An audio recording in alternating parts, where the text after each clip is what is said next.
హుజరాబాద్ అంబేద్కర్ చౌరస్తాలో ఆ రోజు నేనే అది సంథింగ్ మీరు ఇష్యూ మీరు నడుస్తుంది. ధర్నా రోడ్ గురించి కాదు, డెవలప్మెంట్ పోలీసులు గురించి ఆయన కాదు. చొక్కాలు చించేసి, బట్టలు చించేసి ఆయన తీసుకెళ్ళి లోపలికి ఎక్కితే అస్వస్థకు గురైండని చెప్పి కొంత ఆయనకు మొత్తం హెక్టిక్ అయిపోయి అనారోగ్య సమస్య అంటే ఒక స్పృహ తప్పి కింద పడిపోయిన అనే రకంగా పోలీస్ వ్యాన్లో ఎక్కించుకొని పోతారు ఆయన. ఇది కూడా స్క్రిప్టే అంటారా? ఆయన ఫైట్ జెన్యూన్ కాదంటారా? చెప్పులు లేవు కాళ్ళకి. నేను చూసిన విజువల్ చెప్తున్నా. కాళ్ళకు చెప్పులు లేవు, చొక్కా చించేసి ఉంటది. ఆయన హడావిడిగా పోలీసు అరెస్ట్ చేస్తా ఉంటారు. ఐ థింక్ మరి మీరు అట్లా అని గేమ్స్ చాలా ఆడుతుంటాడు, నాటకాలు చేస్తుంటాడు. మీరు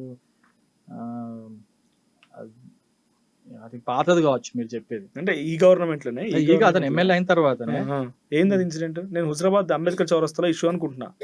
దళిత బంధు పైన కావచ్చు. Okay, Dalit Bandhu issue. దళిత బంధు ఆర్ ఒక చిన్న పాప ఐ థింక్ చనిపోతే అది చనిపోయిన విషయం పైన కూడా అదైతే అసలు పేరెంట్స్ ఎంత బాధపడ్డారు అంటే ఆ అమ్మాయి, ఒక చిన్న అమ్మాయి చనిపోతే హుజరాబాద్ హాస్పిటల్లో మార్చరీలో పెట్టిండు. ఈయన చూడ్డానికి పోయిండు ఎమ్మెల్యే. పోతే అక్కడ చూసి ఆమె బాడీని మళ్ళీ పేరెంట్స్కి హ్యాండ్ ఓవర్ చేస్తాడు.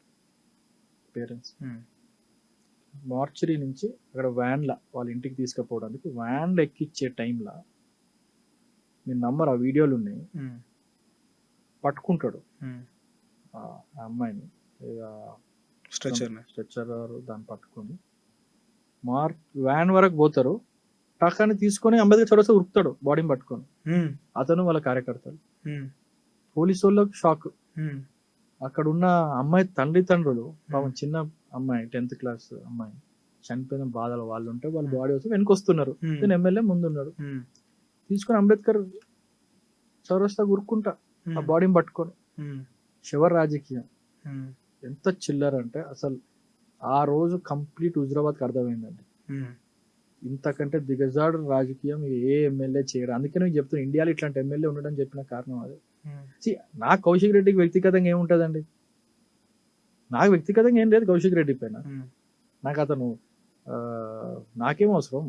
కానీ హుజరాబాద్ పొలిటికల్గా మేము ఉన్నప్పుడు నీకు బాధ్యతగా నీకు ప్రజలు ఒక పోస్ట్లో మీకు అప్పచెప్పినప్పుడు ఓట్లు వేసి నువ్వు డెమోక్రటిక్ వేలను రాజ్యాంగబద్ధంగా ఒక పదవిలో ఉన్నప్పుడు దానికి తగ్గట్టు నువ్వు ఉండాలి. నేను చిల్లర చేస్తా, ఎట్లంటే అట్లా చేస్తా.